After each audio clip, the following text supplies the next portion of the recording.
Republican senators are not very happy with Trump's pick for labor secretary. That's Republican Representative Lori Chavez DeRemer, a Republican who supports the PRO Act and is generally pro-union. But guess who's given her credit and given Trump credit? Cenk Uygur. He wrote on X here, Rand Paul said he was opposed to Trump's labor secretary pick because she's very pro-labor. Isn't she supposed to be? She'll be the labor secretary. This is some Republican senators telling on themselves by being against the average working American. Trump over GOP on this one. So Cenk's right. He's got a good point there. The labor secretary is supposed to be pro-labor. It's in the name. And, Trump's not always faithful in this regard to the position. I mean, he appoints people who want to deregulate the EPA to the EPA. Lee Zeldin, his most recent example. In his first term, it was guys like Scott Pruitt. Education. He appointed Betsy freaking DeVos to be Secretary of Education. Wildly unpopular pick. Wanted to basically abolish public education. So this one pick, he happened to be faithful to the title. Labor Secretary means that they support labor. Imagine that. So Cenk's got a good point. And yeah, Republicans are telling on themselves. I mean, they're saying, oh, this is going to harm the business interests. It's like, well, there needs to be some sort of a balance here. And unions and workers have been getting the short end of the stick for so long in this country, decades. And yeah, as Cenk points out, it's like, you're totally like, you're being worse than Trump. And that's a pretty bad look. But yeah, I think a lot of progressives do need to start pointing out when Trump does stuff like this and potentially giving him credit. Be cautiously optimistic. That's what I would say. So I've noticed progressives like Kyle Kulinski and others haven't really said all that much about this pick. And I understand that because it's like, hey, we want to go after Trump. We don't want to give him credit because he's looking like he's going to be even more dangerous than ever. We can't give minimal credit where it's due because the guy is a threat to democracy. He seems insane.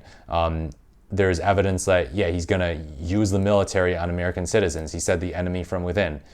There are all sorts of red flags popping up, and it's more important to focus on those than the rare areas where Trump happens to seem decent.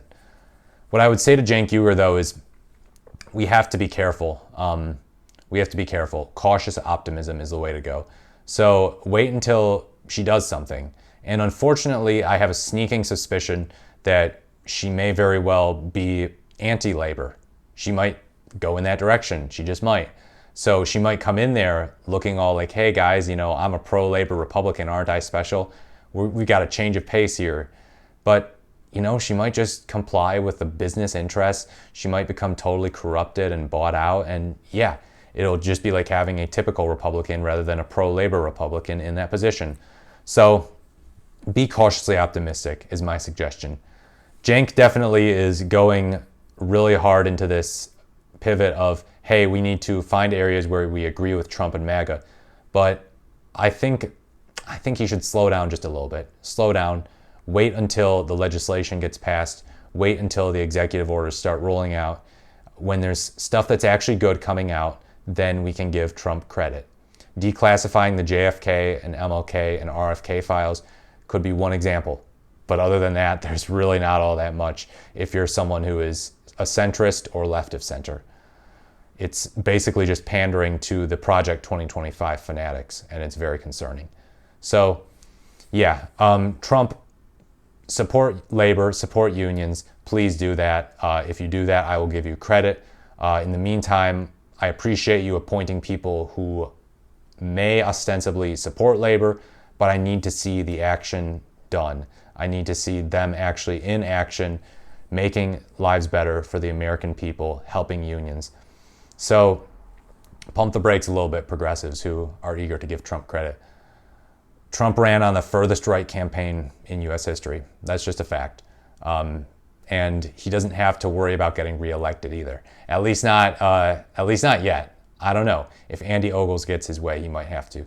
But yeah, this was a surprising pick. We will keep an eye on this Lori Chavez DeRemer nomination going forward because it is a surprising one in a pleasant way. But yeah, cautious optimism is the way to go.